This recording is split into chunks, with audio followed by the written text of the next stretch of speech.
ஓம்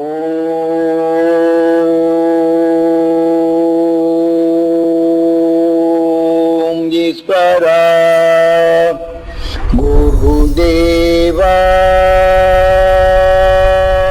இங்க மனிதனானத்தில் முழு முதற் கடவுள் என்று விநாயகர் தத்துவத்தில் இன்று மனிதன் எத்தனையோ வகையான உருவங்களை மாற்றுகின்றான், உயிர் அணுக்களை மாற்றுகின்றான், தாவர இனங்களை மாற்றுகின்றான். அன்றையதான் 6வது அறிவு கொண்டவன் கார்த்திகேயா. எல்லாவற்றையும் தெரிந்து கொண்டவன். தீமை என்ற நிலை உறப்பும்போது இந்த 6வது சேனாதிபதி தீமை புகாது தடுத்து அவனுக்குள் செய்தான்.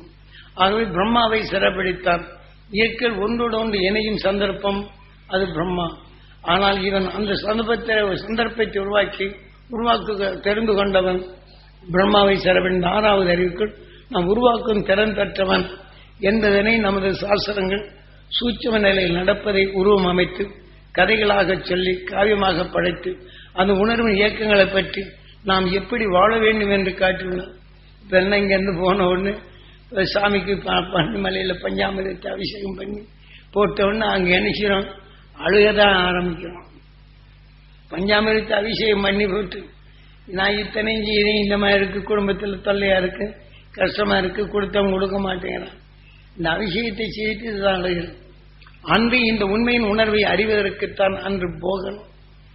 இன்று நவக்கோள்களுடைய உணர்வு பாசானங்கள் அது உமிழ்த்து கக்கிய உணர்வுகள் நம் பூமியிலே அது விளைந்து அந்தந்த கோள்கள் வருவதை தனித்து வளர்த்து இங்கே பாசான கற்களாக விளைகின்றன. இதை போல 27 நட்சத்திரங்களும் ஆக அதிகமாக வீரியமாக வரும்போது மோதி விடுகின்றது. ஆக அதே சமயத்தில் ஒரு துகள்கள் ஒன்றும் மோதாதபடி புவியின் ஈர்ப்புக்குள் வந்தால் புவிக்குள் பட்ட பின் அந்த நட்சத்திரங்கள் மண்ணிலே பதிந்து விட்டால் அந்த நட்சத்திர அலைகள் இங்கே வரப்போகும்போது அதை கவர்ந்து வைரக்கல்லாக மாறுகின்றது. இந்த 27 விதமான வைரக்கல்கள் இங்கே வரும். ஆகவே இதை போல சில துளிகளானால் அவனுடைய நிலையை மற்றதோட கலக்கப்படும்போது மற்ற விதமான கற்களாக அது மாறும்.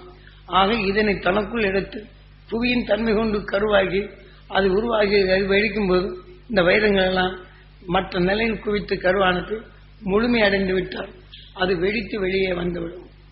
ஆனால் ஒரு சில வலுவான விட்டால் அதன் உணர்வு வளர்ச்சியாக கொஞ்சம் பெருசாகி வெடிக்கும். இப்போ ஒரு மனிதன் குண்டா வரணும், பெரிய மனிதனாக வரணும். இதே போலதான் நட்சத்திரங்கள் உணர்வுகளை அது இருப்பிடம் தாங்கும் நிலைக்கு கொண்டு அவனுடைய கருவுற்ற நிலை தக்க அந்த வைரங்கள் விழுந்து முழுமையான வெடிச்சு வெளியே வரும். அந்த வைரங்கள் இருக்கிற பக்கம் தாவர இனங்கள் அதிகமாக வளராது. இதையெல்லாம் இதை உணர்ந்த போகம் ஒவ்வொன்று மனத்தால் எப்படி அகசியம் நுகர்ந்தறிந்தானோ பிற்காலத்தில் வரும் இந்த தாவர இனங்களை போகித்து அதன் உணர்வை சாமவேதம் என்று சொல்லும். ஆக ஒவ்வொரு மனத்தின் தன்மை அறிந்து அதற்கு தக்கவாறு தன் தன்மையில எடுத்துக்கொண்டான் என்பதற்கு தான் என் போகனுக்கு என்ன செய்யறாங்க. அவன் என்ன செய்யறான், ஒவ்வொரு பெண்களையும் அவன் போகித்து கொண்டே இருந்தான்னு இவன் கதையை எழுதுறான். போகர் கதையில் எடுக்க போகும்போது பல பெண்களை ரசித்தெடுத்தான்.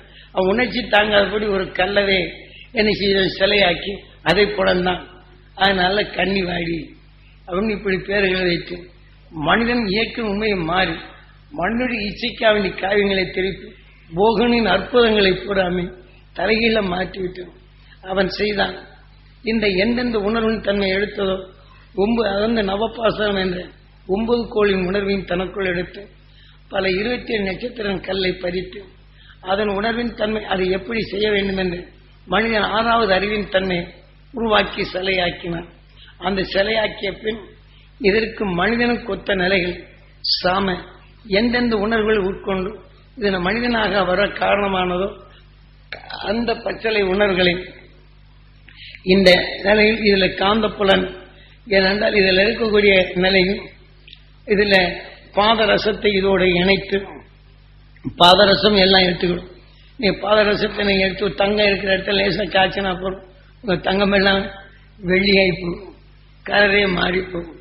ஒரு செம்பு பாத்திரத்துக்கு விட்டால் ஊடிடும், அங்கே வெள்ளையாட்டணும்.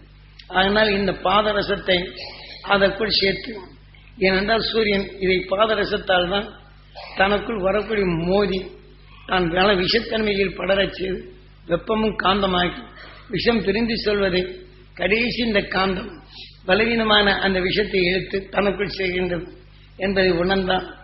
ஆகவே இங்கே வெப்பம், காந்தம், விஷம் இந்த 3 நிலை கொண்டுதான் சூரியன் வருகின்றது.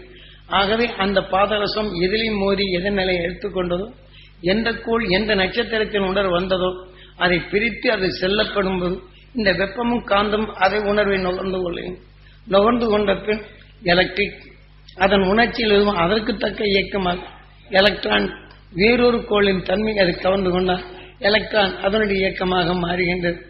அதே போல நியூட்ரான் இப்ப நட்சத்திரங்களிலிருந்து வலுவான உணர்வு வரப்போகும்போது அதனை கண்ட பின் இந்த நுண்ணி அலைகளாக இருப்பது 5 ஓடுகின்றது.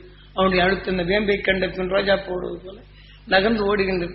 ஓடும் வேகத்தில் ஒன்றோடு ஒன்று மோதி பலவிதமான வர்ணங்கள் பலவிதமான உணர்ச்சி ஆகியவை சேர்க்கும்போது நியூட்ரான் என்ற நிலையானால் புரோட்டான் புதுவிதமாக மாறி இதெல்லாம் ஒன்றோடு ஒன்று இணைத்துக் கொண்ட பின் புரோட்டான் சத்து என்ற நிலையில் இங்கு கொண்டு வருகின்றான்.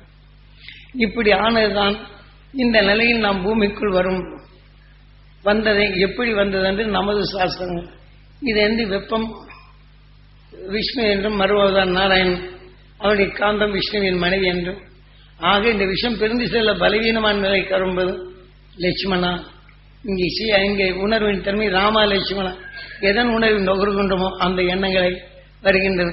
அந்த உணர்ச்சிகளை தூண்டுவது விஷம். அதனால் ராமன் சீதாவோட போகும்போது ராமன் லட்சுமணன் தான் கூட போவான். இதெல்லாம் நமக்கு காவியங்களை படைத்து கொடுத்திருக்கின்றான்.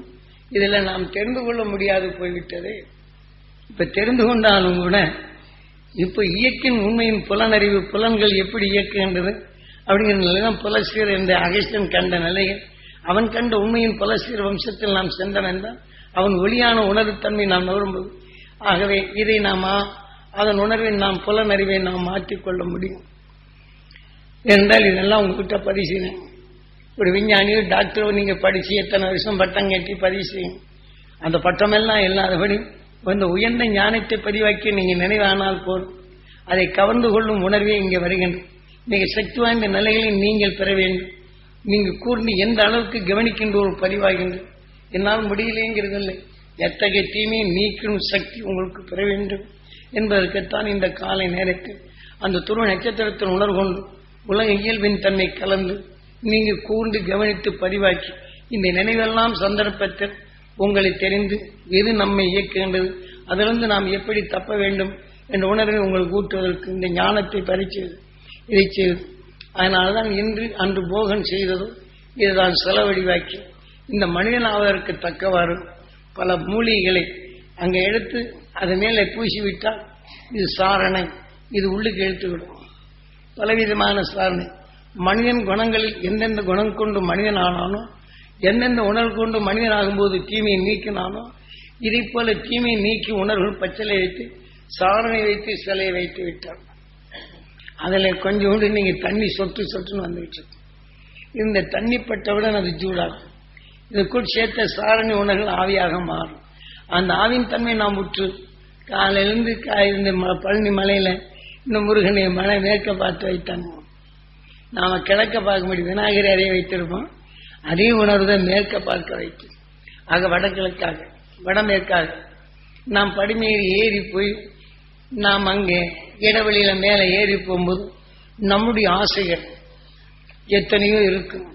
இருந்தாலும் நாம அந்த போகன் கண்ட உண்மையின் உணர்வின் தன்மை அது பெற வேண்டும் என்று ஏங்கி சென்றாலும் இந்த படிமேல் வைக்கும்போது உடலுக்கு வேலை நினைவின் தன்மை என்ன செய்து வானின் உணர்வு அந்த போகன் எடுத்த நிலை. அப்ப நான் மேலே சென்றாலும் நம் உடல்ல அந்த கடினமான இடுமன் தடைப்படுத்த முடியாத நிலை. அப்ப அங்க வைக்கிற இடுமன் கோயில் அங்க போய் என்ன செய்ய இதை நீக்கிவிட்டு மீண்டும் அந்த துருவ நட்சத்திரத்தின் இதை எடுத்து செல்லணும். இதெல்லாம் அங்க காட்டுங்க, அதெல்லாம் இல்லை. அதை எடுத்து என் உடல்ல படர வேண்டும் என்று எண்ணி மேலே செல்லும். இது சாமவேதத்தை சேர்ந்து அதன் உணர்வின் தன்மை தான் எடுத்து இப்ப இறக்கி வைத்திருந்த இதை சங்கடத்திற்கு மீண்டும் நாம் எடுத்து மேலே செல்லும். மேலே கிரிவரம் வரும்போதுதான் அங்க தூபஸ்தூவி இருக்கும். அந்த தூபஸ்தூவிக்கு நேராக நாம் பார்த்தோம்னா வடமேற்கில் அந்த துருவ நட்சத்திரம் தெரியும். ஆக அதை போல அந்த உணர்வின் எண் பார்வை எடுத்து அதை நாம் எடுக்க வேண்டும் என்ற உணர்வின் தன்னை எடுத்து உள்ளே சென்றன என்றால் கரு இருக்கும். அதில் முந்தியெல்லாம் இப்ப எல்லாம் அலங்காரம் பண்ண முதல்ல எல்லாம் ஆரம்பித்து இது மேல் சொட்டு நீர் விட்டு கொண்டிருப்பார். அந்த ஆவியின் தன்மை வெளிப்படும். நாம் உற்று நாம் எந்த ஏக்கத்தோடு வந்தோமோ அவன் உணர்வை எடுத்து அந்த சிலையை பார்த்தோம் என்றால் அதனுடன் நாம் நுகர்ந்தால் நமக்குள் இதனால் சந்தர்ப்பத்தால் எடுத்த கடும் விஷமா இருந்தால் நுகர்ந்து நமக்குள் இந்த தீமை நீக்கிறதுதான் சமண வேதத்தை நாம் எப்படி நுகர வேண்டும் என்று பல பச்சளை மூழ்கி கொண்டு நாம் எண்ணப்படும் போது அதிலிருந்து உணர்வுகள் நம்மை சுத்தப்படுத்தும் புது விதியை நியமித்து மனிதன் 6வது அறிவும் தன்மை முறைகள் அதாவது தண்டாயுத பாணி அங்கிற நிலையில் வைத்து நாம் எடுத்து தீமைகின்ற உணர்வுகளை நாம் எப்படி நீக்க வேண்டும் என்று அந்த போகன் செய்யும். யார் அந்த போகன் நினைக்கிறாங்க? அது கதைகளை கட்டி வச்சு போகிற வம்சம் புலிப்பாணி, அவனை ஏமாற்றி நாம் புலிப்பான் என்று பச்சை வயிற்றில் மருந்து செய்து அவன் பேரை வச்சு சில இதுகள் படைச்சு வேண்டாம். இப்படி மாறி வந்த வம்சம் தான் இருக்கு, போகன் வம்சம் இல்லை. ஆக அவன் கண்ட உணர்வு ஒளியானால் அந்த உணவின் தன்மை அந்த வம்சவழி இல்லை. அவன் திருமணம் ஆகாதவன், ஆனாலும் எல்லாவற்றையும் போகித்தவன், தாயின் உணர்வை அவன் பெற்றவன். ஆக காளிங்கராயர் என்ற நிலை அந்த காளிங்கன் தன் தாயை விஷந்தேன் வைப்பேன் அதற்காண்டி தாயின் மேல் பற்று வைத்து அதன் உணர்வு எங்கே அந்த காளிங்கன் இடத்தில் சென்ற பின் விஷத்தை முறித்தான். அதைக் கண்டு தன் தாயின் விஷத்தை முறித்தனால் உலகில் விஷத்தை முறிக்கும் தன்மை பெற வேண்டும் என்றுதான் அதன் உணர்வு இவனுக்குள் சிந்தித்து அதன் உணர்வு பெறப்பட்டு தாயின் உணர்வுடன் இன்று போகன் இணைந்தான். பல பச்சளை உணர்வை எடுத்தாலும் தாய் மரணத்துக்கு பின் அந்த தாயின் உணர்வை எடுத்து தாயுடன் ஐக்கியமாகி இன்றும் துருவ நட்சத்திரத்தின் ஈர்ப்போட்டத்தில் வாழ்ந்து கொண்டிருக்கிறான் போகன். பார்க்கலாம். இதையெல்லாம் நாம் அறிந்து கொள்ளக்கூடிய இன்று இந்த உடலுக்கு பின் இந்த பிரபஞ்சமே அழியும் தருணத்தில் இருக்கும்போது இந்த உயிரில் எதன் வேதனைப்பட்டமோ இந்த பிரபஞ்சம் அழிந்தாலும் நாம் வானிதில் நடந்து எந்த பிரபஞ்சம் எடுக்கின்றதோ அங்கு போய் அதனுள்ளே ஒன்றுமில்லாத செடிபடி இல்லாத கிருமிகளாக வளரும். அப்பவும் அது வேதனைப்படுகின்றது. ஆக இந்த உடலை நாம் கடைசி நிமிஷத்தில் எதன் உணர்வோ அந்த வேதனை இருந்து கொண்டுதான் அந்த வேதனை என்ற உணர்ச்சி உடல் பெற்றால் அதை ரசித்து வாழும் உடலின் அமைப்பு வருகின்றது. இல்லை என்றால் இந்த உடலை விட்டு சென்றால் அந்த வேதனை என்றில் அனுபவித்துக் கொண்டுதான் நரகலோகமாக இருந்து கொண்டுதான். இன்னமும் நம்ம லேசாக செத்து போனா போயிடலான் சுருக்கு போட்டு செத்தாங்கன்னு என்ன அதே வேதனை இருக்கு. மருந்து குடிச்சு செத்தாங்க இந்த ஆன்மாவில் அதுதான் இருக்கு. அங்கே நரக வேதனைப்படும். ஒரு உடலுக்குள் போனா பேயாற்று, ஆனா உடனே மனிதன் அனுப்பின் உடல் ஆவதும் இல்லை. ஒரு உடலுக்குள் பூந்து இந்த உணர்ச்சியிட்டு அவனை கொன்று அதன் உணர்வின் தன்மை அதிகமான பின் இந்த உடலை விட்டு சென்ற பின் மனிதன் ஈர்ப்புக்கு செல்லாதபடி அந்த மிருகங்கள் விஷயத்தின் உணர்வு பெற்ற அந்த உடலை சேர்ந்தாதான் இது அங்கு அடங்கி இதுக்கு சொர்க்கம் இது கிடைக்கும். அப்பவும் நரக வேதனை ஒவ்வொன்றும் இன்றைக்கு நாம் சமைச்சு தீமைகளை நீக்கி சாப்பிடும் உடல் ஆனாலும் மற்ற நிறைய புலி மற்றொன்றை அடித்து சாப்பிட்டாலும் பாம்பு கிட்ட சிக்கி அது வேதனைப்படும். ஒரு நோய் என்று வந்தால் தேய்க்கிற நிலைமையில் ஆக நரக வேதனைப்பட்டுதான் அது மடியும். எதை தாக்கியதோ அதன் நினைவாக அதன் உயிர் கொண்டு மாறும் தன்மை தான் வருகிறேன். ஆகினால இன்று உங்களை நாம இன்று ஒவ்வொரு நாளும் இந்த பௌர்ணமி என்று இந்த காலை நேற்றும் சொன்னாலும் நேற்று காலையும் இரவு சொன்னாலும் இது முழுமையின் உணர்வை நீங்கள் அறிந்து உங்க வாழ்க்கையில் பதிவு செய்த உணர்வை ஒவ்வொன்றிலும் திரு நட்சத்திரத்தின் உணர்வை இணைத்ததனால் இதுவே உங்களுக்கு தியானமாக்கி அதன் வழியில் உங்க வாழ்க்கையில் இதை நீங்கள் தெரிந்து ஒவ்வொரு சந்தர்ப்பத்திலும் இப்போ எலக்ட்ரானிக் என்ற நிலை ஒரு யந்திரத்தை இயக்குவதற்கு அதில் ஒன்று அழுத்தமாகும்போது அதனுடைய அழுத்தம் அதிகமாகிவிட்டால் அது உடனே மோதி மாற்றி விடுகின்றது. இதை போலதான் உங்களின் எலக்ட்ரான் என்ற ஞானியின் உணரும் பவரை உங்களுக்குள் ஏற்படுத்தி மற்றதொன்று தாக்கப்படும் போது இது விலைக்கு ஆனால் சிந்தித்து உங்களை செயலாக்கும் தன்மைக்கு தான் இங்கே கொண்டு வருகின்றது. ஆக விஞ்ஞானி நிரூபிக்கின்றான் ஒரு காந்தப்புல அறிவில் பல கெமிக்கல் கலந்த நிலையத்தை அது தன்னுடைய சுருதிகளை அது தட்டி எழுப்பப்படும் போது அந்த உணர்வு வருகின்றது. ஏன்னா மனிதனுக்குள்ளும் எலக்ட்ரான் அந்த ஒவ்வொரு புலனறிவுக்குள்ளும் எலக்ட்ரான் இந்த உணர்வின் அறிவாகும் போது அவன் எண்ணி உணர்வு அறிவாகி இவன் எண்ணிப்படி கண்களால் பார்க்கின்றான். அதன் உருவத்தின் தன்மையை இப்படித்தான் இருக்கும் என்ற நிலை அந்த எலக்ட்ரான் எண்ணங்களை எண்ணும் போது அதற்கு தக்க உருவத்தை இந்த எலக்ட்ரிக் கம்ப்யூட்டரில் போட்டு காட்டுறான். இது எலக்ட்ரான் கெமிக்கலை காட்டுகின்றது. இதே போல அளவுகோலின் உண்மையின் உணர்வின் தன்மையை இவன் எடுக்கப்படும் மனிதனுடைய சிந்தனை இதெல்லாம் எலக்ட்ரான் என்ற நிலை வரப்போகும்போது அதில் எண்ணும் கூர்மைகள் இதை கவர்ந்து இவனுக்குள் அடிக்க செய்து இந்த உணர்வை இதுக்குள் பதிந்து சில தத்துவங்களை கொண்டு இந்த கம்ப்யூட்டர் உள்ள இருக்கக்கூடிய எலக்ட்ரான் நிலைகள் அந்த பதிவான அந்த கெமிக்கல் நம் உடலுக்குள் பல கோடி உடல்களை சேர்த்து கொண்ட பின் நாம் ஊழ்வனை என்ற இந்த கெமிக்கல் உண்டு.